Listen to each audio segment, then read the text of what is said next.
We're live. Everybody knows that Nikki Haley is just establishment rhino in disguise. What the heck is she even doing? I'm not buying what she's selling. So we don't want her to be Trump's VP pick, do we? Do we? Kurt Schlichter wrote yesterday that he does. He's going to come on here and explain himself. Plus, we'll talk about Vivek Ramaswamy's latest dust-up with the media. And speaking of dust-ups with the media, Chris Christie hates Hugh Hewitt all of a sudden. It's going to be fun. It's a Friday free-for-all coming up right now.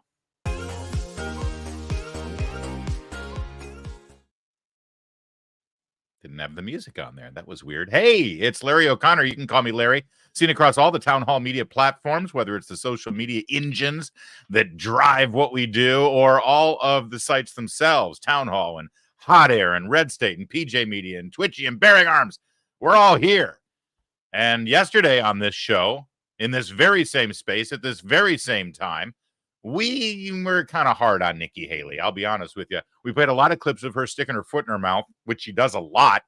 Oftentimes when she sticks her foot in her mouth, it just reveals that she'll say literally whatever it takes to win so she can get into power, and God knows what she'll do once she gets in there. And we focused on one guy in New Hampshire who said that even if Donald Trump puts Nikki Haley on the ticket, he couldn't vote for Trump. He's for Nikki or no one else. Remember that? And when I talked about whether Trump would put her on the ticket or not, I said this.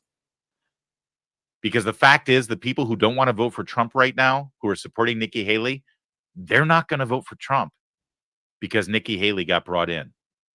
And all Trump is doing is setting himself up for failure. He doesn't need a vice president to help him win the election who will then undermine him once he wins. That's the last thing he needs. But it's instructive to see that video, and I'm glad the guys at Timcast were able to get it. That's right. I was right, by the way. That's 100% true. The last thing Donald Trump needs is a vice president who's going to undermine him. He should not put Nikki Haley on the ticket. So imagine my surprise when after the show, I turned to townhall.com and I saw my best friend and favorite columnist, Kurt Schlichter, with this headline.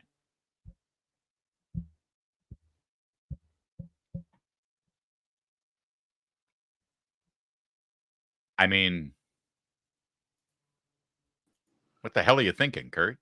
Well, I mean, seriously, what the hell are you thinking? I'm still trying to get over your intro. Chris Christie ate Hugh Hewitt? No, I said hates Hugh Hewitt. But no one can hate Hugh Hewitt. It's literally more plausible to me that Chris Christie ate Hugh Hewitt than hates Hugh Hewitt. Don't change the subject, Schlichter.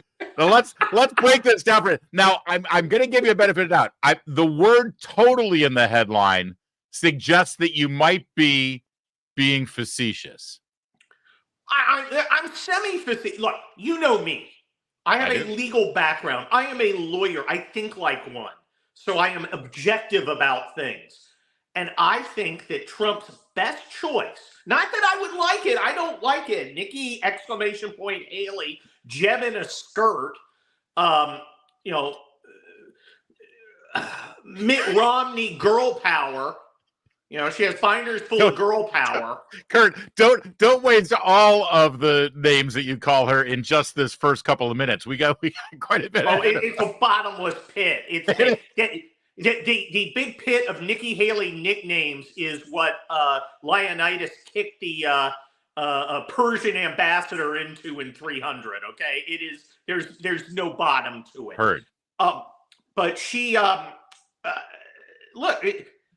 I don't want her to be vice president, but I think if you look at it from Trump's perspective towards winning the election, I think she's the best choice for her. All right. Hey, let's break this down a minute. And it's true. At the very beginning, you say, let me make it clear from the beginning that I think Nikki Haley, Republican from the state of Boeing,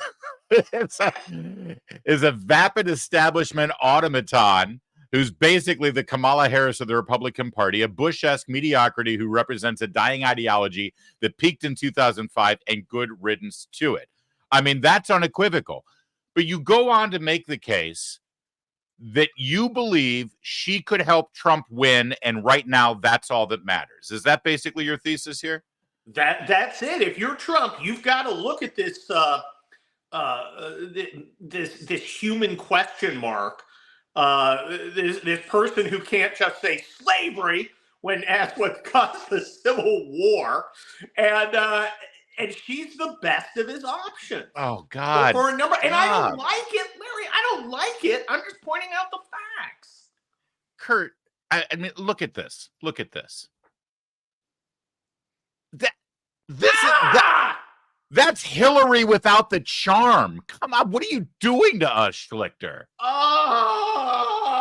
Wait, I got one more for you. This is actually, you called her Kamala Harris. Look at this one.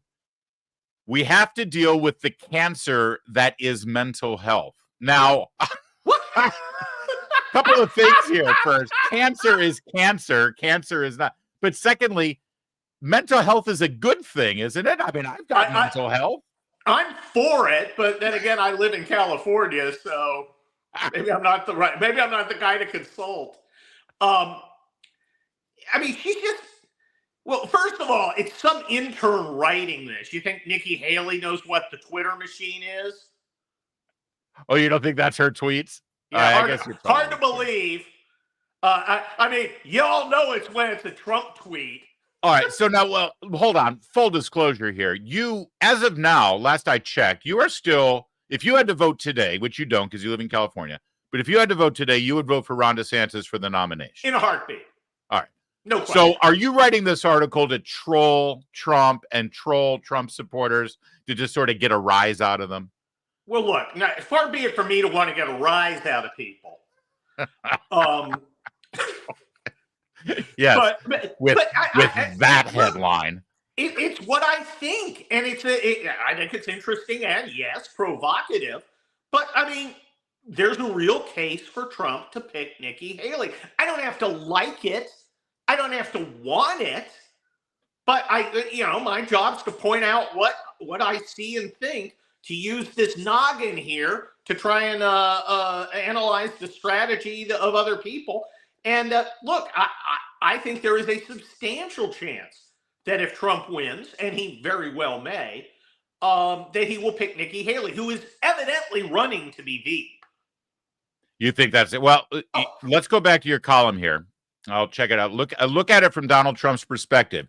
She's absolutely the person he should pick if he wins the nomination. I don't like it. I don't want it, but it's a fact. She's awful. She's arrogant. She's a squish. The thought of 4 years of that nattering nabob of nonsense, apologies to William Safire, is positively agonizing. But Donald Trump's most important task is to get elected, and she would be the best choice to help him do it. I hate writing that so much, but it's true. Is your argument here, Kurt, that there's a bunch of suburban women in important states like Pennsylvania, or maybe suburbs of Detroit and Michigan, suburbs of Milwaukee and Wisconsin, or maybe down in Georgia, states that Trump lost last time, who think Trump is icky, who just can't face their Chardonnay drinking friends at the Tupperware party next week because they voted for Trump.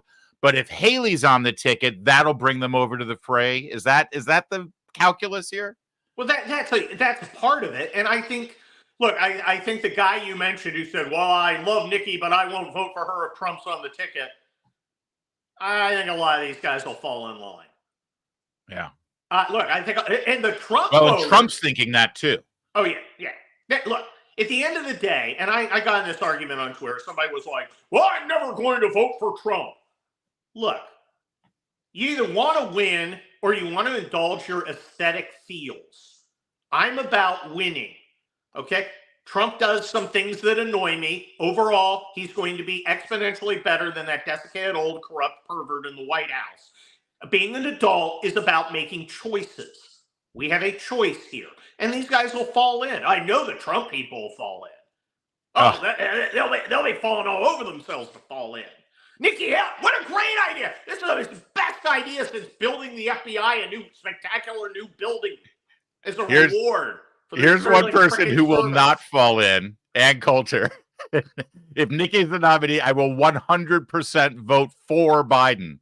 She's not saying she's going to stay home. She will actually actively vote for Biden. I Well, can't take another open borders Republican. If we're going to wreck the country, let the Democrats do it.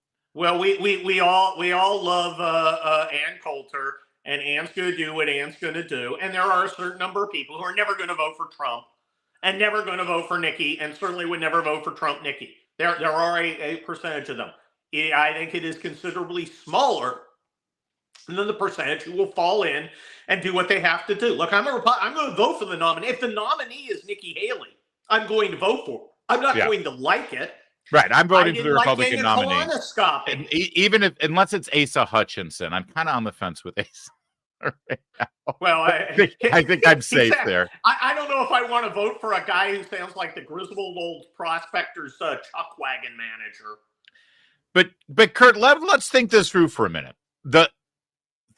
I can't believe I even have to engage this conversation with you, Schlichter. All right, so you got a Trump Nikki Haley ticket, and they win, let's say. The only good thing about that ticket winning is that Joe Biden lost, okay? But from that moment forward, it's a freaking disaster. She and her team of minions of her Koch brothers, Boeing, Northrop Grumman warmongers are going to do everything they can to undermine Trump from day one. It'll be the most faction-oriented, infighting, leaks to the Washington Post to make Trump look bad administration you've ever seen. It'll be worse than the first Trump administration. I'm not sure I believe that. First of all, Trump himself is not necessarily a disaster. The hit against Trump for most Republicans is not, we hate Trump because he's a terrible president. He has some faults, like personnel, i.e. Nikki. What I just said is not a knock on Trump. It's a knock on people who undermine him. I think he would treat her like the vice president in Veep, Selena Meyer. I think he'd give her an office far away and not let her have anything to do with anything. She'd stick her nose in anything. But as I said in the article, I would, I could see Trump putting her in charge of attending the funeral for Finland. Yes. Oh no, wait. I want to make sure you get the quote. It was one of the many laugh out loud lines in this article. I believe it was the funeral of Finland's Secretary of Ennui and Reindeer Affairs. Yes, that would be it. That's a good one. That's a good line. I think that's a good look. I don't think. Look, do you think Trump's looking at Nikki Haley with all the crap that Nikki Haley believes and going, "Yeah, I want to get her input"? He's going to pat her on the head and say, some functionary in New Guinea died. Dude, bring flowers. That's not how this town works, though. The Washington Post, every single journalist, media personality, and even Jonah Goldberg and David French, they will begin on day one to try to undermine, backbite, and destroy the Trump presidency. We saw it the first time. And if he puts her in a corner, she and all of her little minions will be constantly attacking from below. She doesn't have to have a position of power in this White House to actually wreak havoc against him. And do you think Nikki Haley likes Donald Trump? No, Nikki Haley likes Nikki Haley for reasons that remain unclear. And she will do whatever it takes to destroy him so she can get in. In fact, she'll probably add to the calls to try to get him out of office because constitutionally she's now positioned to take over. I don't trust her with the 10. I don't trust her with the 10-foot pole. I was about to say. I think she could. Nobody puts baby in the corner, but I think you could put Nikki in the corner. All right. By the way, this is a good time to remind everybody that your brand new book, The Attack, is available for pre-order right now. It actually will get released on January 8th, is it? Yep.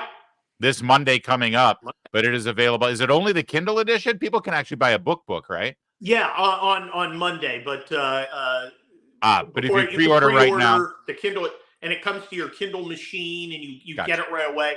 And The Attack, which is about a giant terrorist attack in the United States, I wrote it after October 7th in a cold fury. That's really why we have got to win, because this country is in grave, real danger, and we need a Republican. And look, not everybody Donald Trump picks is a slack-jawed moron like Nikki Haley.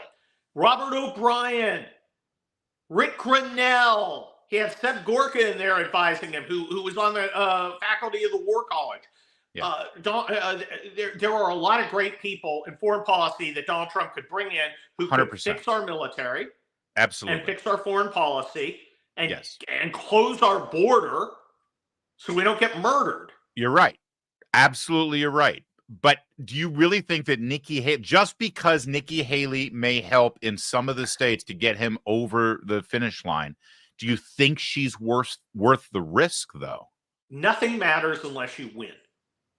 You have got to win. Nikki Haley brings in the liberal wine women or suburban wine women type. Yeah. Nikki Haley brings in the establishment types, and she brings in their money. And you may not have noticed, but Donald Trump's kind of hemorrhaging cash. He could use billionaires writing checks, billionaires who think that Nikki Haley's going to have a ton of influence. Like I said, I don't think she's going to have much at all. Well, yeah, but again, the way this town works, Kurt, those billionaires write their checks and then they expect something, and they have a way of getting it. Well, let's see how that works out. Look, we have got to get a Republican in the White House. If the GOP is not wise enough to elect somebody who's actually super competent and capable without a ton of baggage, i.e. Ron DeSantis, then we got to get Trump in there, and then Trump's got to pick somebody most likely.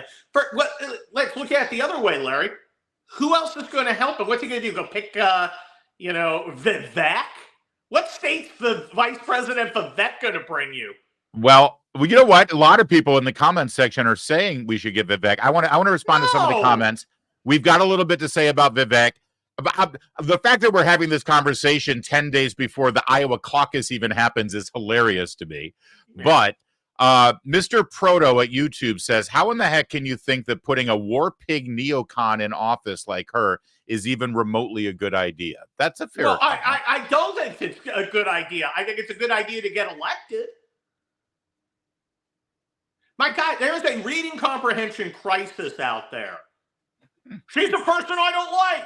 You must love her. No, but Kurt, this is what you're right. They didn't read the whole article. The article makes the case that the only good she serves is to win the election, yes, and then she gets put in the corner. But understand how this works. First of all, she will, even if Trump marginalizes her, she will have power and influence. And even more importantly, the next president, Trump can't run again. The next election is 4 years from now, and this positions her to be the heir apparent. This gives her a perfect entree into the Oval Office. Does it? Are you looking at President Harris in 2028? You know what? Within the Democratic Party, let me ask you this: do you think Biden's going to be the nominee come November? Yes. You do? See, I don't, and I think it's going to be damn hard for them to knock Kamala out. The same way it's going to be damn hard for Republicans to knock Nikki Haley. They're definitely Kamala's a worse candidate than our senile, desiccated old zombie. She'll lose worse than Biden would. I don't think the Republican Party is, even if you pick Nikki Haley as vice president, and Trump will come out and say it, and she's right. She'll go, well, I only picked her because she helped me get elected. It won't hold back. This person on YouTube says she's far too emotional. When she gets pushed in a corner, she gets emotional and loses it. That's not what the country needs. I know. Yes. Agreed. Also, she'll help him get elected. Okay. A lot of people are like, but it's a terrible idea substantively. You don't look. Let me give an example. When somebody comes to me with a case, like all normal people, they say, I have a lot of evidence. And I say, I don't care about your evidence. I want to know about procedure. Has the statute of limitations run? Where can I sue? What can I sue for? Right. Okay. You've got to get into court before your evidence, Matt. Your evidence, I don't want to hear about your evidence for a couple months. And I don't want to hear about how she's terrible. I know she's terrible. Thank you. My whole article's about how she's terrible. It's as if people haven't read any of your other articles. Yeah, or that one. Look, you've got to win the election. Understood. You've got to win before anything else. Well, she's a neocon war pig. Doesn't matter. unless she gets elected. All right. Even then, can he marginalize her sufficiently? I think he can. CWS says that Trump doesn't need help to win. He can do it himself. He's proven that time and time again. Well, no, he hasn't, because he lost in 2020. I know. I was there. I mean, the idea that Trump, there's like some giant tsunami of love for Trump out among Americans. Get out of your bubble, folks. 53% of Americans despise Donald Trump. I'm not one of them. I like Donald Trump in general. I will vote for him. I would be happy if he was president again. I'd be happier if it was Ron DeSantis. But the simple fact is Donald Trump has a large number of people who freaking hate him, and you've got to get over that hill. And one of the ways to get over that hill is to reach across the yawning chasm between people who are awake and, old school 2004 Republicans. Reach back 20 years, folks, to get Nikki Haley. Right. Bring us together to win this. Bring it in for the big win, baby. And put someone on the ticket who also hates him, just like the voters who do. Well, everybody hates him. Christina says, why not Ramaswamy for VP? He's closer to Trump's beliefs. I love Trump, but not paid off Nikki Haley. Okay, why not? A lot of people are operating under the mistaken notion that it matters what the vice president thinks in a significant way. The role of the vice president is to help you get elected. Okay? Having two Trumps doesn't help you. Having Trump and Vivek Mini-Me, which is what I think Ramaswamy means, is... No, I don't think that's accurate. It's funny. Look, it doesn't help you to have, hey, I've got this guy who a lot of people hate, and I will support him by having another guy who's essentially a Venn diagram, circle on circle. Is the Kamala likes her Venn diagrams though, so that might distract her in the debate. She's got a mask on. She looks like Spain. Is the calculation here that it's important for him to pick a woman? Nikki Haley's a woman, having a woman on a ticket softens him with women voters.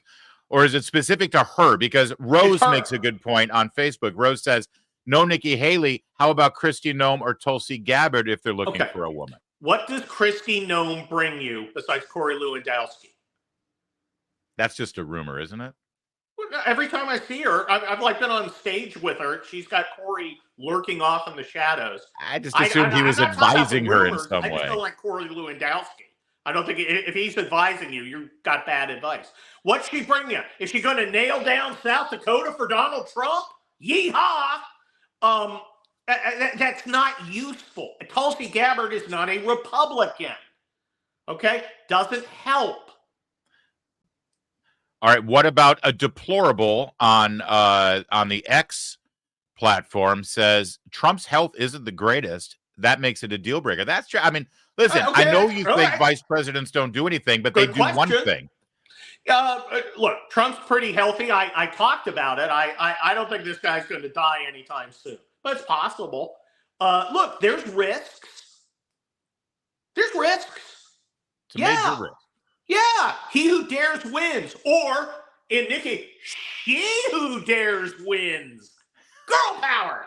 See, this is exactly the problem. All right, for those of you who are just joining us, it's Kurt Schlichter. We're talking about his latest column from yesterday that has caused quite a stir. Honestly, it caused a stir in me as I was reading it. The headline is Trump. I stir you like a pot, baby. Trump totally should pick Nikki Haley for his VP. And the thesis here is the only thing that matters for Trump is to win. And if she helps in that endeavor, then go for it.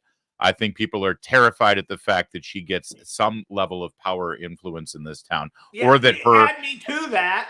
You think I'm happy about it? You think I'm like, Nikki Haley, great. Finally, women are going to have a say in things. Yay!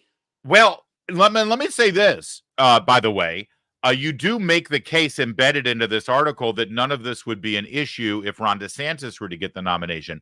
But you think he has a better chance against Joe Biden than Donald Trump does? Yeah. The polls don't support that. I don't think 53% of Americans irrationally hate DeSantis like they irrationally hate Trump. And it's not a rational hate. It's a visceral, emotional thing that clouds their normally sensible minds, at least for some of them.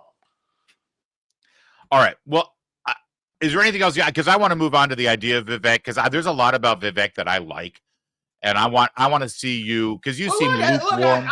Yeah, let's move on to Vivek. I like Vivek because he steals the ideas of people that I respect. It's not like he's out here generating these new thoughts, although he presents things like, you know what's great? Just thought of this. Free enterprise. Well, it's not. First of all, if you're running against the Democrats, that is a new idea. Okay? Because they seem to like to kill it quite a bit. But he reminds me of a college sophomore who comes home after reading a couple of books and starts explaining it all as dummies around the Thanksgiving table about how the world really works. Right. They just read Atlas Shrugged, and it's like, they read Atlas Shrugged.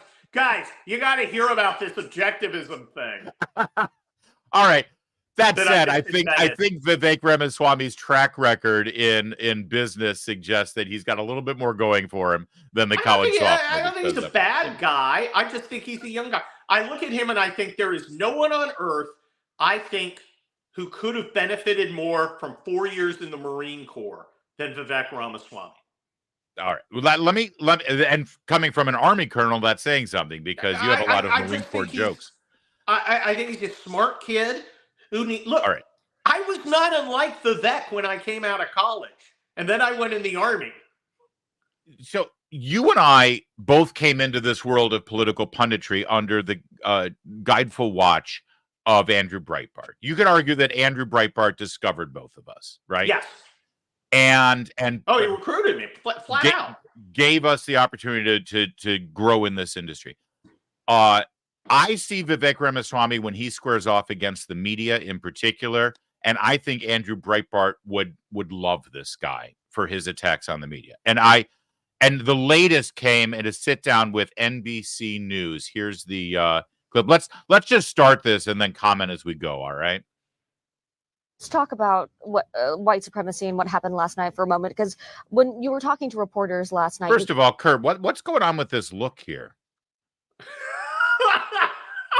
She's addicted to love.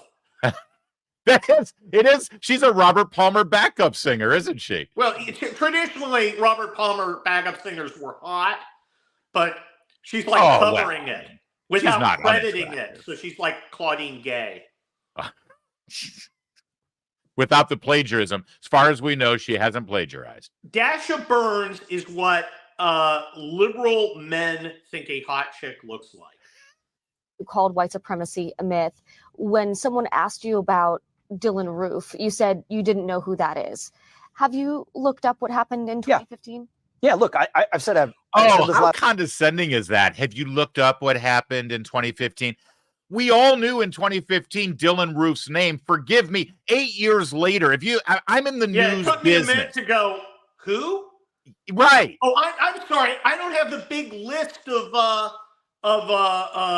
liberals' favorite serial killers. I was too busy with a trans weirdo who went and murdered a kid yesterday.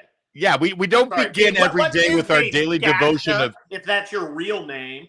We don't begin our daily devotion of rote prayers written by Van Jones and Ibram X. Kendi. All right, Dylan Roof is not on the tip of our tongue. I barely remembered Trayvon Martin's name on the air today. What was the guy in Las Vegas who killed a bunch of conservative-ish country music people? That's right. What's his name? Or what about the guy who shot Republicans like Steve Scalise on a baseball diamond because he was inspired by Rachel Maddow and Bernie Sanders? I bet she doesn't know his name. Gotcha. Last night, invidious racial discrimination is wrong no matter how it happens. But if a Washington Post reporter is asking me almost like a catechism, whatever question I said, I'm against invidious racial discrimination, whatever form it takes, but says, do you denounce white supremacy? It's incumbent on us for us to define what white supremacy is. I wrote my book, Woke Inc., and I've written about the detailed understanding of what the popular understanding of these terms have come to mean. Do you believe punctuality is a vestige of white supremacy, Don? Nice. Look, because if you don't, then you have a disagreement about many of the people who are defining those terms, or the written word, or the use, or the nuclear family. These aren't my words. These are the words of intellectual proponents from Ibram Kendi to the Ayanna Presleys to BLM that have said these are vestiges of white supremacy. That is beautiful. I love Yeah. that. Again, when he turns it back on the reporter, it's great. Yeah. Look, he's a smart, glib guy. I think he'd make a good lawyer. When I had not seen this, but I'm looking at it, and and I always form arguments because I'm a lawyer. If somebody said, well, do you just, reject Do you white denounce supremacy? David Dukes? Do you Whatever. denounce white supremacy? I would also say, well, what do you define? Are you saying punctuality? I don't. I'm not going to condemn punctuality, but they say punctuality is part of white supremacy. That's right. That's right. It's like when people say, do you believe Black Lives Matter? It's like, well, I believe in the idea that Black Lives Matter, obviously. But if you're asking me if I agree with the organization, the Marxist entity that has destroyed law enforcement in America, no, I'm not a big fan of the idea. Well, you remember, you always need to irritate them by going, well, I believe all lives matter. Oh, they love it when you do that. Oh, and then they get mad. And then the organization is a communist front full of scumbags, corruptocrats, and losers. And I despise them. All right. For those of you who are just joining us because you think Kurt Schlichter is going to make the case for Nikki Haley, we've moved on a little bit from that, but please watch the beginning of the video when you can, because he made a very heartfelt. Yeah, he's your team, Nikki. We got to get you an "I'm with her" T-shirt, I think. So Mr. Ramaswamy, we can't have it both ways. What you do, though, we have to have an honest discussion. Straw man arguments. Last night you brought up Jussie Smollett. Look at her debating him and arguing. Yeah, the thing is, Democrats always feel that they have to, Democrat reporters, as if there's another kind, always feel they have to debate the Republican. And then when it's a Democrat, they sit around and, share hugs. By the way, keep an eye on Debbie Downer here. Her partner. I know. Who's that? She's really loving this whole thing. And she's like, she keeps looking at Dasha saying, I'm sorry, were we supposed to get our hair done before this interview? Yeah. When is she the intern? Get me some coffee. Smollett was the hottest thing in news in the back of a fake actual attack on him that we have to contend with. And yet you have examples like the Buffalo shooter in New York. Look at her face. The friend is sits next. I know, what is happening with her? All right. She looks like 22. You have other examples. But you are also cherry picking when you bring up Jussie Smollett. I'll look at all of the statistics. More black on black crime. If you really care about actual crime against Black Americans, let's get to the root causes of it in the inner cities of this country. The Anti-Defamation League tracked a 38% increase in white supremacist propaganda last year. Who's tracking that? The Anti-Defamation League. Yeah, the ADL, I don't think is a particularly credible source when they have cherry-picked information. When we're talking about I would suggest look at there's a table, 2x2 table, federal law enforcement data, which you could say what you do. Maybe we shouldn't believe that either. But look at black on black crime. The FBI hate crime statistics. That's a law enforcement agency. Now you notice she keeps quoting hate crime statistics, and he just keeps coming back to crime statistics. Yes, right. It's an incredibly huge distinction, and she's so deceitful in what she's doing here.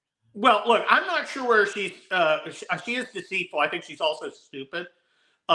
Because remember, our elite is unbelievably unaccomplished. Again, look at Claudine Gay. Yeah. A moronic mediocrity, a diversity hire, and a liar, a plagiarist. That is our elite. That is someone Dasha Burns would look up to and model herself upon. Except for the hairstyle. Right. Well, and you know that, again, this is what reporters do when they're interviewing Republicans. We saw it yesterday on the show with Jake Tapper and Speaker Mike Johnson. They know they're going to interview a high-profile Republican. They come up with, they do like a murder board, right? And they come up with all the questions and all the responses and all the talking points. They never do this when they're interviewing Joe Biden, although they don't ever get a chance to interview Joe Biden. Ryan Seacrest gets to interview Joe Biden about his favorite ice cream. Ryan Seacrest is blowing the lid off. Yeah. All right. Let's watch a little more of this because Vivek continues. I mean, and this is, by the way, she's got a whole page full of notes. Vivek has nothing. This is all off the top of Vivek Ramaswamy's head. 59.1% was based on race, ethnicity, and ancestry, saying hate crimes rose 12% between 2020 and 2021. Look at the absolute crimes themselves. What they classify as a hate crime is itself a political judgment. I think that when you actually care about protecting life, if you want to say Black Lives Matter, let's look at where Black lives are actually being lost. It's in the cities at the heart of other Black Americans and criminals and that's that are absolutely restrained by an the issue that we absence of talk about retreating as well. police. But are we And we supposed should to be. ignore white supremacist hate crimes? We're not supposed to ignore any kind of crime, Dasha. That's what I say. But what I see is a selective reporting. Take the Nashville Transgender Shooter Manifesto. Every shooter manifesto in a mass shooting has been released within 48 hours, except for that one shooter in Nashville. Now, it ended up being leaked. What do you see? It wasn't a white supremacist. It was somebody that was actually making fun of using derogatory terms. I believe. Okay, so why are you okay talking about that manifesto and not talking about the manifesto from the 2015? I'm more than okay talking about both. But what I'm asking is, why is the mainstream media suppress that one? Why did the police suppress that one? Why was that the one shooter manifesto that of all of the mass shootings, every other shooter manifesto has been released? I'm focused on that one because that's the one that's been hidden from us. And it comes back to the point of my candidacy and the way I'm going to run this country. Trust the people with the truth. If it doesn't match your narrative, the reality is right now, I think the media did not hold the police accountable. They would have been demanding that. Starting to gain traction with the Black community, with Latino voters. Do not worry that your rhetoric is pushing them away. You gotta love the lily white woman lecturing the literal brown-skinned man about pushing away and pushing the Black voters out of the Republican Party because she knows better. You know what? If I want to build the coalition of the Republican Party, I'm going to listen to Dasha freaking Burns. Look, affluent, college-educated white women are the worst thing that have ever happened in the history of humanity. And I think we can all agree on that. The 19th Amendment ought to have, as I pointed out in my Nikki Haley article, a little asterisk to exclude women who like their Chardonnay oaky. And that is Dasha Burns. She thinks she's smart. She thinks she's clever. She's not. She is completely immune to the notion of hypocrisy because A, she doesn't know enough to know she's hypocritical, and B, she doesn't care because it's all about her personal power and feels. Nothing matters to them, which is why they have to be treated like Vivek treats them, with utter contempt. All right, but just so you know, what you just saw from Vivek, and there's a couple of more minutes of that interview, he's freaking brilliant. That's why a lot of us are like, listen, you want to expand the ticket, why not Vivek? Because he's listen. I get it. The second he says this in that interview, and that's how I'm going to run the country. I'm like, dude, you're not going to run the country. Look, there's definitely a role for Vivek, and this is a guy who needs, come back in about 10 years. Yeah, and let's see you have done some stuff. All right. I mean, look, you can't run. I don't think it's a great idea to choose our people simply on viral moments. Which is what? Agreed. It's great viral moments. He does this on a daily basis. He does. Look, he has plenty to contribute. I think he's a little young, and I think he's a little big for his britches, as Asa Hutchinson might say, because really britches. Guys named Aces use words like britches. What are you stealing Joe Biden's lines? I mean, listen, Joe Biden. Say what you will about Joe Biden. He's 81 years old, but he's an old 81. Yeah. He's definitely got the onion tied to his belt. Britches. The aforementioned article about Nikki Haley that Kurt Schlichter just referred to is at townhall.com. The headline is Trump totally should pick Nikki Haley for his Veep. And he's not being ironic. He's being completely genuine because, again, the thesis is Trump's got one job right now, and that's to win. And if she helps, and you think she's the only one that can help him win at this point. I don't see who else. I mean, everybody likes Carrie Lake. I think Carrie Lake's going to win the Senate, by the way. You think? Arizona. Yeah. I think what's wrong with Vice President Rick Grinnell? Nothing. I would love Vice President Rick Grinnell. I have strongly supported Vice President Rick Grinnell. I have Vice President Rick Grinnell in several books. There you go. But all right. I think maybe we'll see Secretary of State Rick Grinnell. That would Nobody be a good thing Rick Grinnell better than me. All right. Also, but I know I said that just to sort of push your buttons. We should also remind you once again that Kurt's latest book, it's done. It's ready for pre-order now. It will be released this Monday. He wrote it right after the October 7th attacks, and he imagines in a fictional setting what that would look like if the attack happened here in America. It's not a question of if, Kurt. It's a question of, well, I don't want to say when. I think you should say when. I'm writing. I was just before this. I was writing my Monday town hall, talking about the threat. It's very, very serious. Politics is a lot of it's fun and games. We have got to get the Democrats out because they're literally going to get Americans killed. All right, that's Kurt Schlichter. Do you have any closing statements here for everyone who is not super happy with your proposition here? If you want to come to read Kurt Schlichter because you want him to tell you what you want to hear, you have misjudged what's going on in this situation. It's why it's one of baby. It's why it's a must read multiple times a week over at townhall.com, and follow him, of course, on x.com as well. And yes, check out the book available now, The Attack, about an October 7th Hamas-style attack right here in America, thanks to the fantastic border policies of President Joe Biden. Thanks, Kurt. Have a great weekend and Happy New Year. Hey, you too, man. That's Kurt Schlichter, boys and girls. We love that guy. And we will see you on Monday. You have a great weekend, too. Thanks for watching. A special episode, as we knew that Kurt's article was going to arouse some passion. And we like that here. There's nothing that shouldn't be talked about, especially in the realm of American politics and pop culture. And that's what we do every single day. My name's Larry O'Connor. Call me Larry.